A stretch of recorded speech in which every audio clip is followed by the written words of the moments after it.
Since we have seen from our previous tutorials how to download Splunk packages and what all packages for Splunks are available. Let's see how Splunk actually looks and feels. I have already my Splunk instance set up in Amazon AWS, but we will be covering the installation of Splunk in the later part of tutorial. Let's log into our Splunk. These are all the concepts, initial overview of Splunk GUI we will be covering through. Let's go to our Amazon AWS. So this is our IP of the instance. I've already logged in. By default, Splunk GUI or the Splunk web process runs on port 8000. Let me log in.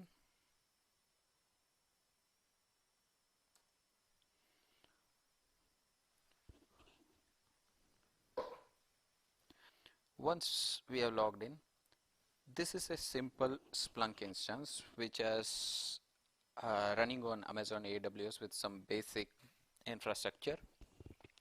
Just for demo during this tutorial. So once you log in, you'll be seeing this page, which is also known as the launcher screen or the welcome screen, which is the default welcome page for all users. This can be customized to a great extent. For the simplicity of tutorial, we will leave this as it is for now. So first, let's start with the Splunk icon, which will be like your home button on your mobile phones. No matter where you are in Splunk, if you click on the Splunk icon, you will be brought to your home page.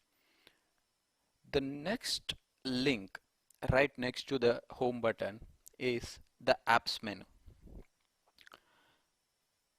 which shows the list of apps that are installed on Splunk. As of now, we have just search and reporting app, which is the basic app that comes as part of all Splunk instances.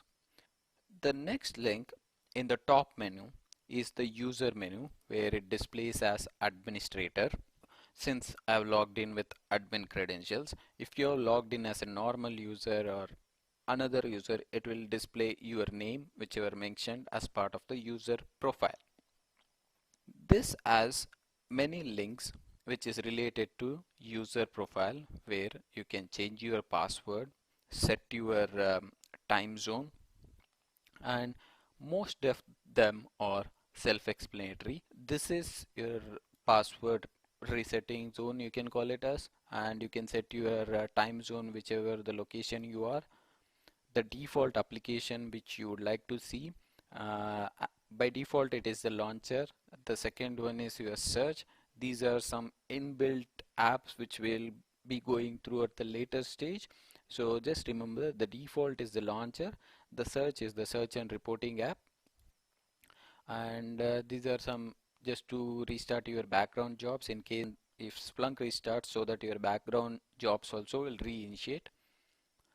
And these are some default Splunk modes, whichever you need you will be able to customize, and the theme for highlighting the syntax while writing the search queries. These are some basic self-explanatory account settings which you will be able to do as part of this tutorial. You will be getting free access for 30 days. You can go around all these links once you get free access to demo instance, which will be part of the complete package of this Splunk tutorial. Moving on to our next link on the top menu is the messages. In this, you can see all Splunk related errors, warnings, license, violation of license messages, which you should make sure, being a Splunk admin or architect, to keep the messages tab clear almost all the time.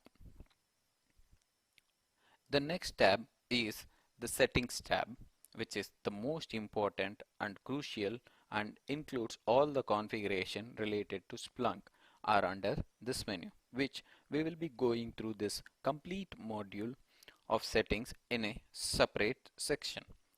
For keeping this initial overview session short, let's move on to next tab. The next is the activity tab.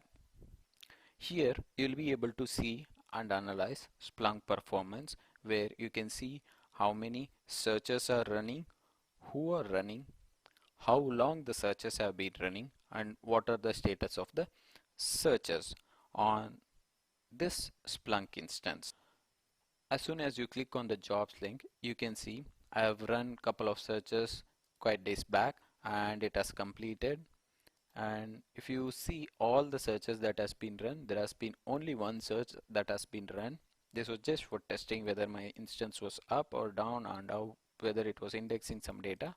It was doing, it was up and running. So this information is used for troubleshooting your Splunk performance.